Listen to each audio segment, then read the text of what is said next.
مگر کبھی کبھی زندگی میں ایسے نازک لمحات بھی آ جاتے ہیں کہ ایک درد مند باپ اپنے حقیقی بیٹے کے لیے بھی کچھ نہیں کر سکتا۔ اس وقت میں بھی کچھ ایسی ہی صورتحال سے گزرا ہوں۔ شاہ روپن کی بات سن کر والی حلب عماد الدین کا چہرہ اتر گیا۔ وہ ایک بڑی فوجی امداد کی توقع لے کر آرمینیا آیا تھا۔ شاہ روپن نے اپنی مجبوریوں کی وضاحت کرتے ہوئے کہا، میں شاہ ریمنڈ سے فوجی تعاون کی درخواست اس لیے نہیں کر سکتا کہ یروشلم اپنے داخلی معاملات میں الجھا ہوا ہے۔ رہا میرا ذاتی معاملہ تو میں تمہارے بڑے بھائی عز الدین مسعود سے فوجی تعاون کا معاہدہ کر چکا ہوں۔ انہیں الجزیرہ میں کچھ سنگین نوعیت کے مسائل درپیش ہے۔ اگر ان مسائل کو فوری طور پر حل نہیں کیا گیا تو موصل کے استحکام کو بھی ناقابل تلافی نقصان پہنچ سکتا ہے۔ اگر کچھ دن پہلے تمہاری طرف سے اس خواہش کا اظہار ہوتا تو میں عز الدین مسعود کی بجائے تم سے معاہدہ کر لیتا۔ شاعر آرمینیا روپن کی زبانی یہ انکشاف سن کر والی حلب عماد الدین کے چہرے پر فکر مندی اور پریشانی کے لرزنے والے سائے کچھ اور گہرے ہو گئے تھے۔ کچھ دیر تک کمرے کی فضا پر سناٹا سا تاری رہا۔ اس دوران میں شاہ آرمینیا کی نظریں والی حلب کی بدلتی ہوئی کیفیات کا جائزہ لیتی رہی اور دراصل شاہ روپن اس بات کا اندازہ کرنا چاہتا تھا کہ عماد الدین کس قدر ضرورت مند اور کتنا مجبور ہے۔ کچھ تو کریں۔ آخر بہت دیر بعد والی حلب نے زبان کھولی۔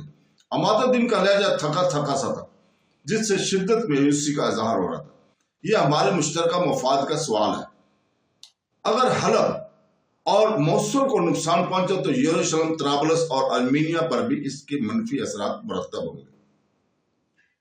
عماد الدین نے تمام راستے بند پا کر نئی چال چلنے کی کوشش کی۔ شاہ روپن جیسے شاطر حکمران پہلے اس امکانی چال کے لیے تیار تھا۔ وہ سیاست کے اس راز سے اچھی طرح باخبر تھا کہ حلب اور موصل پر عماد الدین اور اظہر الدین مسعود جیسے بے ضمیر انسانوں کی حکومت ضروری ہے۔ اگر ان دونوں کی جگہ کوئی غیرت مند مسلمان ان علاقوں پر قابض ہو جاتا تو پھر یروشلم، آرمینیا اور طرابلس کے حکمران بھی چین سے نہیں رہ سکتے تھے۔ اور جب کہ صلاح الدین ایوبی جیسا سخت جان حریف ان کے مقابل تھا، پھر یہ کیسے ممکن تھا کہ عیسائی حکمران حلب اور موصل کو بچانے کی فکر نہ کرتے؟ اب تک شاہ روپن والی حلب کے ساتھ ایک نہایت پیچیدہ سیاسی کھیل کھیل رہا تھا۔ پھر جب اس نے عماد الدین کی مجبوریوں اور ضرورتوں کا صحیح اندازہ کر لیا تو وہ آہستہ آہستہ والی حلب کے سامنے کھلنے لگا۔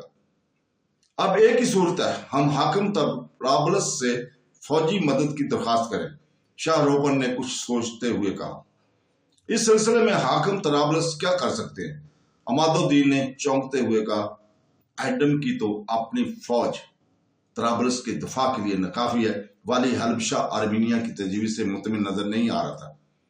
تمہاری بات کسی حد تک درست ہے، شاہ روپن نے مسکراتے ہوئے کہا، مگر تم اس راز سے بے خبر ہو کہ حاکم طرابلس ایڈم کی اصل طاقت وہ ہزاروں فرینکس ہیں جو ہر وقت اپنی جان ہتھیلی پر لیے پھرتے ہیں۔ فرینکس کا نام سن کر عماد الدین کے چہرے پر اس طرح خوشی کا رنگ ابھر آیا جیسے اس نے کسی سخت مصر کے میں سلطان صلاح الدین ایوبی کو شکست دے دی ہو۔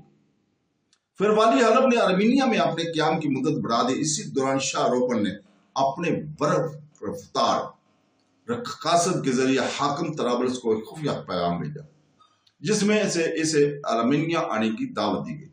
پھر جب حاکم طرابلس ایڈم آرمینیا پہنچا تو اس کے ہمراہ فرینکس کا نیا سالار ڈوڈی بھی تھا۔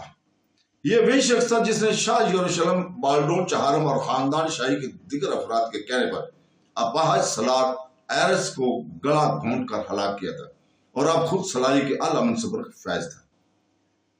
پھر والی حلب، حاکم طرابلس، شاہ آرمینیا اور فرانکس کے نئے سالار ڈوڈی کے درمیان طویل مذاکرات شروع ہو گئے۔ شاہ آرمینیا کے خفیہ اشارے پر ایڈم اور سالار ڈوڈی نے فوجی تعاون کے لیے ایک اتنی کڑی شرائط رکھی کہ دنیا کا کوئی بھی خود مختار حکمران انہیں تسلیم نہیں کر سکتا تھا۔ مگر اس معاملے میں والی حلب عماد الدین کی حیثیت ایک سوالی کسی تھی اور کوئی سوالی بخشش اور عطا کرنے والے کسی بھی شخص کو اپنی مرضی کا پابند نہیں کر سکتا تھا۔ وہ جو بھی دے دے مانگنے والا اسے قبول کر لیتا۔ عماد الدین کے ساتھ بھی یہی صورتحال تھی۔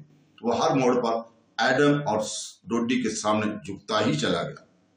پھر ان تینوں کے درمیان ایک معاہدہ طے پا گیا۔ تو دوستو، اس کے ساتھ ہی ہم آپ سے اجازت چاہتے ہیں۔ کل ہم انشاءاللہ تعالی آپ کے سامنے دوبارہ حاضر ہوں گے۔ اللہ حافظ۔